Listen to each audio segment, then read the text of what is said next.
A very good evening to all of you. विद्यार्थी मित्रांनो, आज आपला बॅचचा टाइम थोडा चेंज झाला, म्हणून जे स्टुडंट बॅच अटेंड करणार नाही त्यांनी हा व्हिडिओ कंटिन्यू स्किप न करता चांगल्या प्रकारे बघा.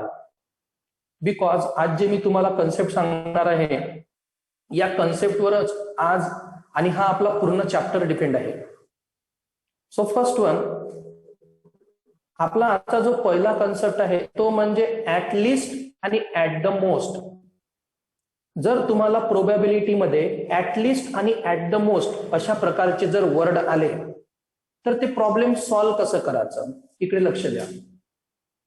सपोज आपल्या टोटल नंबर म्हणजे यांची व्हॅल्यू, टोटल नंबर म्हणजे आपली यांची व्हॅल्यू, ही यांची व्हॅल्यू गिवन आहे आपल्याला 10. ओके, फॉर एक्झाम्पल यांची व्हॅल्यू किती गिवन आहे आपल्याला 10. आपल्याला पहिलं प्रॉब्लेम विचारलं ऍट लिस्ट 6. काय म्हटलं 6.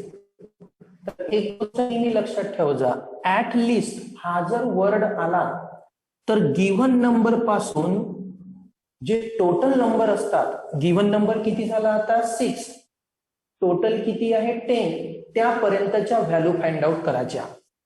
म्हणजेच from given number two total number.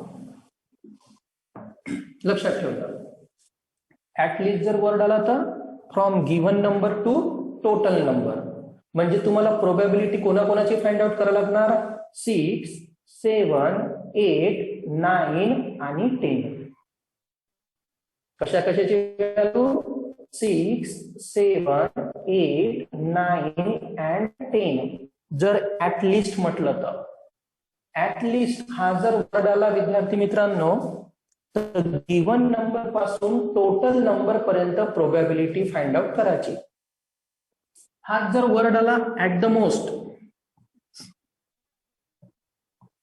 At the most 6, at the most हा जर वर्ड आला तर from zero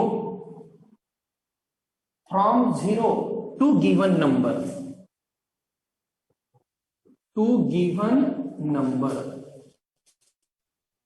at the most आला तर 0 पासून सुरुवात करायची गिव्हन नंबर पर्यंत. म्हणून हे दोन वर्ड केअरफुली लक्षात ठेव जा. आणखी एक छोटासा कन्सेप्ट सांगून देतो.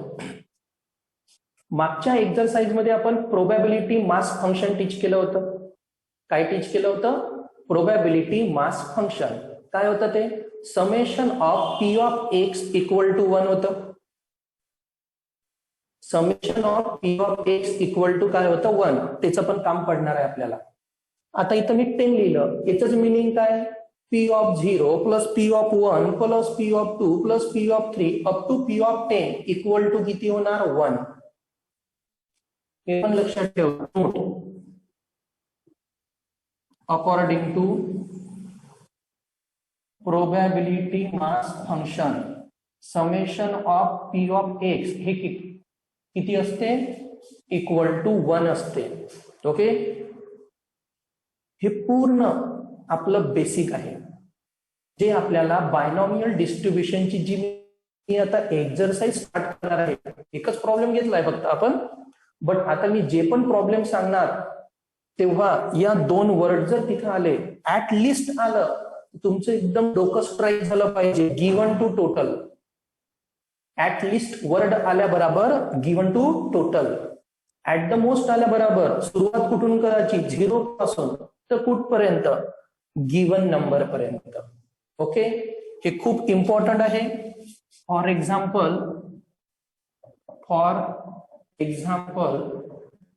n equal to 10. ओके, हे तुम्ही ऍज अ बेसिक म्हणून नोट करा का. ऍट लिस्ट म्हटलं म्हणजे काय यूज करायचं, ऍट द मोस्ट म्हटलं म्हणजे काय यूज करायचं. Okay, write down fast. लिहा, write down. Is a success if getting an odd number is a success, comma find the probability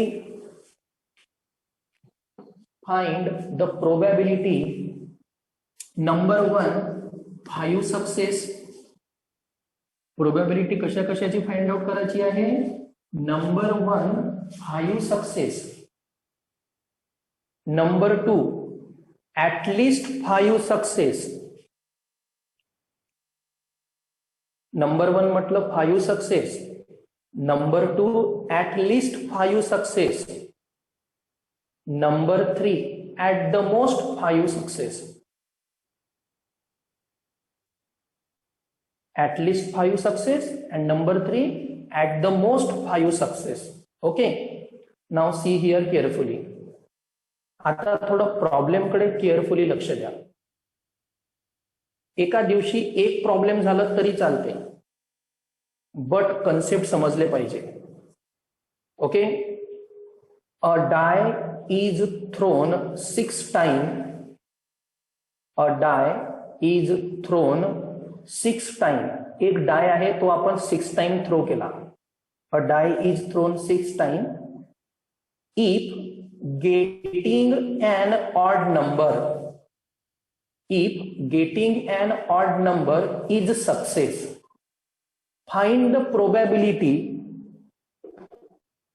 find the probability number 1 5 success, number 2 at least 5 success and number 3 at the most 5 success. Okay, now see here. तो विद्यार्थी मित्रांनो, first one solution मध्ये डाय किती वेळा throw केला? 6 times throw केला आहे. डाय किती टाइम्स थ्रो केला? 6 टाइम्स. म्हणजे टोटल किती झाले? 6. टोटल व्हॅल्यू दिलीच असते ना आपल्याला. डाय इज थ्रोन 6 टाइम्स. बट मी जेव्हा तो 6 टाइम थ्रो करतो तेव्हा मला प्रोबॅबिलिटी काय म्हटलं आहे? Getting an odd number. त्याच्यावर एक तर 1 नंबर असते, 2 असते, 3 असते, 4 असते, 5 असते, 6 असते. डाय बघितला असेल ना सापशिडी गिपशिडी खेळताना. सापशिडी जेव्हा खेळतो तेव्हा डायवर 1 पासून 6 पर्यंत नंबर असते. मला काय म्हटलं आहे? Getting an odd number. For getting an odd number, for getting an odd number probability काय होणार रे? ऑड नंबर किती आहे? 1 2 3. ऑड नंबर 3च आहे. For getting an odd number 1 2 3. कधी कधी प्रोबॅबिलिटी दिली असते, कधी कधी प्रोबॅबिलिटी तुम्हाला फाइंड आउट करावी लागते. Getting an odd number is a success. म्हणजे मी डाय जेव्हा 6 टाइम थ्रो करणार तेव्हा त्यावर ऑड नंबर येणार. तर कितीदा येणार? 3दा ऑड नंबर येऊ शकते. किती पैकी? टोटल तर 6 आहे ना, कारण माझ्याजवळ थ्रोन करासाठी फक्त 6 चान्स आहे. थ्रोन करासाठी किती चान्स आहे? 6. आणि 6 पैकी getting an odd number 1 2 3. So odd number 3 किती पैकी? 6. सो 3/6 म्हणजेच 1/2. चला, प्रोबॅबिलिटी भेटली. प्रोबॅबिलिटी भेटल्या बरोबर पी ची व्हॅल्यू भेटल्या बरोबर आपण क्यू ची व्हॅल्यू काढत असतो. काल प्रॉब्लेम घेतलं होतं मी. जर काल ऑप्शन असणार तर हा व्हिडिओ बघायच्या आधी पहिले तो व्हिडिओ बघून घे जा. तर क्यू इक्वल टू काय येणार? 1 minus P. Q as it is 1 minus P ची व्हॅल्यू 1/2. याला सॉल्व्ह करा. 2 × 1 2, 2 - 1 1 म्हणजे पुन्हा 1/2. पी पण 1/2, क्यू पण 1/2 आणि एन भेटला 6. आता मेन प्रॉब्लेम चालू होणार. या व्हॅल्यू तुमच्या कधीच चेंज होणार नाही. बघा, फर्स्ट कंडिशन काय म्हटली आहे आता आपल्याला? 5 सक्सेस. First 5 success. ओके, आता 5 सक्सेस साठी जर तुम्हाला सॉल्व्ह करायचं आहे, 5 सक्सेस साठी, तर आर ची व्हॅल्यू किती झाली? 5. कारण सॉल्व्ह कोणासाठी करायचं आहे? 5 साठी. आणि ज्याच्यासाठी सॉल्व्ह करत असतो तीच आपली आर ची व्हॅल्यू असते. 5 सक्सेस, तर आर इक्वल टू 5. आता आपला फॉर्म्युला लिहू. P of x equal to r equal to NCR into P raised to r into Q raised to n minus r. लिहिला बायनॉमियल डिस्ट्रीब्युशनचा फॉर्म्युला, व्हॅल्यू पुटअप करू.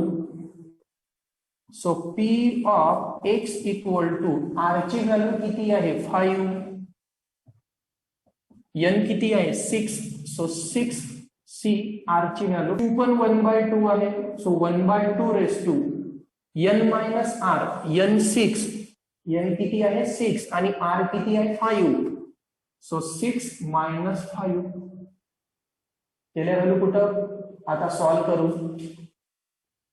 P of x equal to 5, हे मी तुम्हाला मागच्या lecture मध्ये solve करायची technique सांगितली होती. 6 आहे आणि 5 आहे. या 6 ला 5 टाइम्स बॅक घेऊन जायचं आणि 5 ला अप टू 1 काय ना 6 इंटू 5 इंटू 4 इंटू 3 इंटू 2 1 2 3 4 5 नेलं 5 टाइम्स बॅक अपॉन याला 1 पर्यंत 5 into 4 into 3 into 2 into 1 into 1/2 raise to 5, so 1 upon 1 raise to 5 तो 1च होणार आणि 2 रेस टू 5 आधी मी फक्त 2 रेस टू 5 लिहितो इंटू 6 मायनस 5 1 म्हणजे फक्त 1/2 1/2. Okay.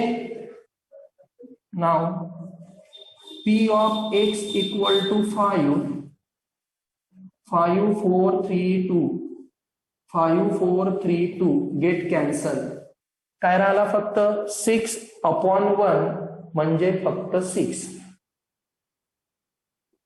Into 1 upon 2 raise to 5 किती होणार करा बरं. 2 raise to 5 2 into 2 into 2 into 2 into 2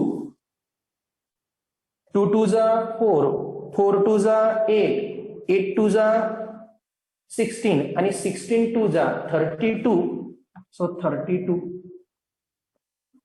into 1/2 into 1/2 2 1 जा 2 2 3 जा 6 2 1 जा 2 2 3 जा 6, सो our final answer 3/32. हे झालं विद्यार्थी मित्रांनो आपलं final answer. Okay. Write down fast. Problem होता ज्यामध्ये आपल्याला डायरेक्ट विचारलं होतं फॉर 5 सक्सेस. ओके. आता सेकंड काय आहे आपला ऍटलिस्ट 5 सक्सेस. शब्द थोडा लक्षात ठेवा. मी तुम्हाला आताच बेसिक सांगितलं at least at the most. At least आणि ऍट द मोस्ट जर वर्ड आला तर ते प्रॉब्लेम कसं सॉल्व्ह करायचं या व्हिडिओच्या मी तुम्हाला स्टार्टिंगलाच सांगितलं. आता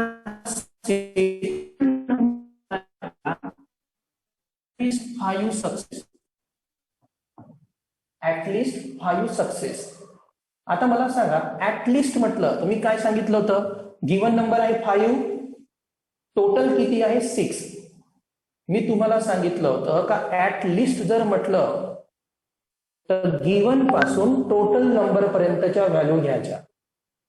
गिवन पासून टोटल नंबरच्या व्हॅल्यू मग काय येणार 5 6 7 8 7 8 येणार का बिलकुल नाही. टोटल नंबर 6च आहे ना म्हणजे r इक्वल टू येणार 5 6 दोन व्हॅल्यू आल्या. ऍट द मोस्ट म्हटलं असतं तर 0 1 2 3 4 5 समजत आहे. ऍट लिस्ट म्हटलं म्हणून गिव्हन पासून टोटल नंबर, सो 5 and 6. आता सॉल्व करू. So probability at least at the most म्हटलं ना तर प्रोबॅबिलिटी मध्ये पण ऍटलिस्ट ऍट द मोस्टच लिहायचं. ऍटलिस्ट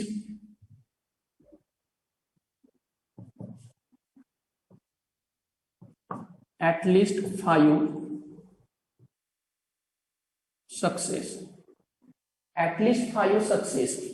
किती व्हॅल्यू आहे 2, तर येणार P of x equal to 5 plus P of x equal to 6. 2 value आहे, एकच असलं असतं तर फक्त आपण P of x equal to 5 लिहिलं. 2 व्हॅल्यू आहे तर दोन्ही व्हॅल्यूची काय होणार ऍडिशन. n चेंज होणार नाही, P चेंज होणार नाही, Q पण चेंज होणार नाही. व्हॅल्यू फक्त कशाची चेंज होत राहते, R ची. R म्हणजेच कोणती व्हॅल्यू, ज्या व्हॅल्यूची आपल्याला प्रोबॅबिलिटी फाइंड आउट करायची आहे. म्हणून फक्त R ची व्हॅल्यू चेंज होत असते, बाकी कोणतीच व्हॅल्यू चेंज होत नाही. नेहमी लक्षात ठेव जा. ओके, आता याला सॉल्व्ह करू. n c r into p raise to r into q raise to n minus r. Formula याच्यासाठी लिहिला ताकि तुमचं समजलं पाहिजे. आता n किती आहे आपला 6, आधी r किती आहे 5, p किती आहे 1/2, तो 1/2 रेस टू होणार 5, 1/2 NCR into P raise to R, R किती 5 इंटू Q रेस टू म्हणजे 1/2, Q raise to N minus R म्हणजे 6 मायनस 5 प्लस सेम NCR म्हणजे 6 C2 1/2 रेस टू R म्हणजे पण 6, 1/2 रेस टू R म्हणजे 6 इंटू Q रेस टू म्हणजे Q म्हणजे 1/2 N minus R म्हणजे 6 मायनस 6, 6 मायनस 6. ओके, आता सॉल्व्ह करू. याला मी आता सॉल्व्ह करून दिलं होतं, तर याचं आन्सर किती आलं होतं 6 into 1/2 raise to 5 into 1/2 plus 6 ला जर मी 6 पर्यंत लिहिलं, 1 पर्यंत लिहिलं, 6 ला पण 1 पर्यंत लिहिलं, सेम डिजिट आहे ना, सगळं कॅन्सल होणार, फक्त 1 राहणार. इंटू 1/2 रेस टू 6 इंटू हे 6 कॅन्सल, फक्त राहिलं 1, 1/2 रेस टू 6 मायनस 6 0, आणि 1/2 रेस टू जर 0 आलं तर आन्सर 1 येते. 1/2 रेस टू 6 मायनस 6 0 ना, तर आन्सर 1. पुन्हा 6 as it is into 2 raise to 5 into 2 म्हणजेच 1/2 raise to 6, 2 raise to 5 into 2 म्हणजेच 1/2 raise to 6 plus 1 as it is किती राहिला फक्त 1/2 raise to 6, 1 into 2 raise 1 into 1 into 1/2 raise to 6, 1/2 raise to 6. काय common निघते, 1/2 रेस टू 6 कॉमन निघणार. So 1/2 raise to 6 common किती राहिला 6 साइन प्लस इथून 1/2 रेस टू 6 गेला म्हणजे 2 रेस टू 6 मगाशी 32 होता, आता 2 रेस टू 6 म्हणजे 32 इंटू 2 64 आणि 6 plus 1 7. So our final answer 7/64. Okay, अशा प्रकारे प्रॉब्लेम आपण सिम्प्लिफाय केलं. उद्या जेव्हा आपलं लेक्चर राहणार, उद्या संडे आहे तरी ट्युशन घेणार मी आपल्याच टाइमवर. ऍट द लिस्ट आपण आज सॉल्व्ह केलं, उद्या आपण same problem at the most solve करू. ओके, लिहत नका बसू, स्क्रीन